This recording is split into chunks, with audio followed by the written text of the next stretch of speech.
কৃষক ভালো থাকলে দেশ ভালো থাকবে বলে মন্তব্য করেছেন প্রধানমন্ত্রী তারেক রহমান। নির্বাচনী ইশতেহার অনুযায়ী বেলা ১২টার পর টাঙ্গাইল জেলা স্টেডিয়ামে কৃষকদের মধ্যে কৃষি কার্ড বিতরণ উদ্বোধন করে তিনি একথা বলেন। প্রধানমন্ত্রী বলেন, কৃষি কার্ডের মাধ্যমে কৃষকরা শুধু সার, সেচ ও আর্থিক সুবিধা পাবেন না, দূর হবে তাদের দীর্ঘদিনের বঞ্চনা। পর্যায়ক্রমে আগামী ৫ বছরে সারা দেশের ২,৭৪,০০০ কৃষক এই কার্ড পাবেন বলেও জানান প্রধানমন্ত্রী। পয়লা বৈশাখের মূল বিষয়টি আমাদের কৃষক ভাইদের সাথে জড়িত, কৃষানী বোনদের সাথে জড়িত। সেজন্যই আমরা কৃষক কার্ড প্রদানের যেই অনুষ্ঠান, আমাদের যে কমিটমেন্ট, যেই প্রতিশ্রুতি আমরা এই দেশের মানুষের সামনে দিয়েছিলাম, সেটির আমরা আজকে উদ্বোধন ঘোষণা করলাম বা উদ্বোধন কার্য আমরা আজকে শুরু করলাম ইনশাআল্লাহ। প্রায় ২২,০০০ কৃষককে আমরা প্রথম পর্যায়ে এই কৃষক কার্ডের সুবিধা আমরা তাদের কাছে পৌঁছে দিতে চাচ্ছি। শুরু হলো বাংলা নববর্ষ। নববর্ষের ঐকতান, গণতন্ত্রের পুনরুত্থান প্রতিপাদ্যে ঢোল বাদ্যের তালে আর রঙিন মোটিফের বর্ণিল আয়োজনে ঢাকা বিশ্ববিদ্যালয়ের চারুকলা অনুষদের সামনে থেকে বৈশাখী শোভাযাত্রা শুরু হয়ে আবারও চারুকলায় এসে শেষ হয়। শিক্ষার্থী, শিক্ষক সহ নানা শ্রেণী পেশার মানুষের অংশগ্রহণে পুরো ক্যাম্পাস জুড়ে নেমে আসে উৎসবের ঢল। এবারও শোভাযাত্রায় বিশ্ব ও দেশীয় ইস্যুর প্রতিফলন দেখা গেছে। এদিকে রমনার বটমূলে সকাল ৬টা ১৫ জাগো আলোক লগনে গানের মাধ্যমে শুরু হয় প্রভাতী আয়োজন। এসব আয়োজন ঘিরে নেওয়া হয়েছে কঠোর নিরাপত্তা ব্যবস্থা। রমনা বটমূলে বোমা হামলা মামলার পূর্ণাঙ্গ রায় চলতি মাসে প্রকাশ হতে পারে। ২০০১ সালের ১৪ এপ্রিল রমনা বটমূলে বর্ষবরণ অনুষ্ঠানে বোমা হামলায় ১০ জন নিহত ও বেশ কয়েকজন আহত হন। ২০২৫ সালের ১৩ মে বহুল আলোচিত এই মামলায় মৃত্যুদণ্ডপ্রাপ্ত আসামি মাওলানা তাজউদ্দিনকে সাজা কমিয়ে যাবজ্জীবন কারাদণ্ড ও বিচারিক আদালতে যাবজ্জীবন সাজাপ্রাপ্ত শাহাদাত উল্লাহ জুয়েলের যাবজ্জীবন কারাদণ্ড বহাল রাখেন আদালত। আর সাজাপ্রাপ্ত ৯ আসামির সাজা কমিয়ে ১০ বছর করে কারাদণ্ড ও ৫০,০০০ টাকা জরিমানা করা হয়েছে।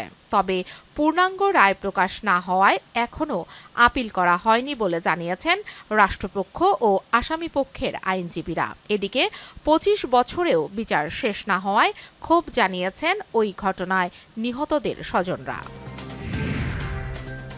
কুমিল্লায় চাল বোঝাই ট্রাক নিয়ন্ত্রণ হারিয়ে খাদে পড়ে ৭ জন নিহত হয়েছে।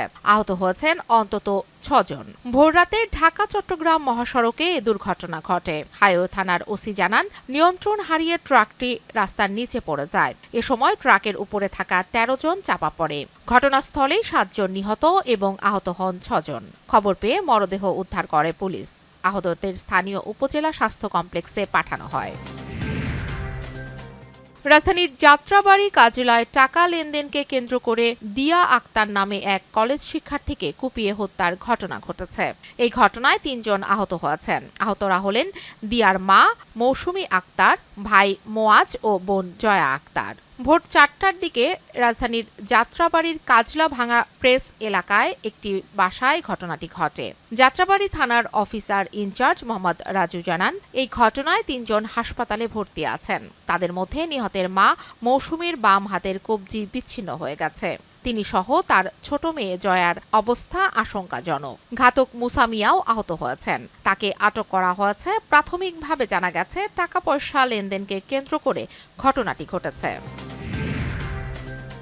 মধ্যপ্রাচ্যে চলমান যুদ্ধ বন্ধে যুক্তরাষ্ট্র ইরান দ্বিতীয় দফা আলোচনা আয়োজনের প্রস্তাব দিয়েছে পাকিস্তান। অ্যাসোসিয়েটেড প্রেস এপি জানিয়েছে, যুদ্ধবিরতি শেষ হওয়ার আগেই আগামী কয়েকদিনের মধ্যে পাকিস্তান ইসলামাবাদে মার্কিন যুক্তরাষ্ট্র ও ইরানের মধ্যে আলোচনার দ্বিতীয় পর্ব আয়োজনের প্রস্তাব দিয়েছে।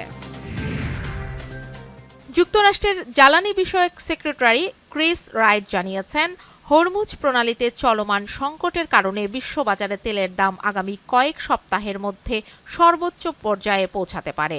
ওয়াশিংটন ডিসিতে আয়োজিত সেমাফোর ওয়ার্ল্ড ইকোনমি সম্মেলনে রাইট বলেন, হরমুজ প্রণালী দিয়ে জাহাজ চলাচল স্বাভাবিক না হওয়া পর্যন্ত জ্বালানির দাম চড়া থাকবে।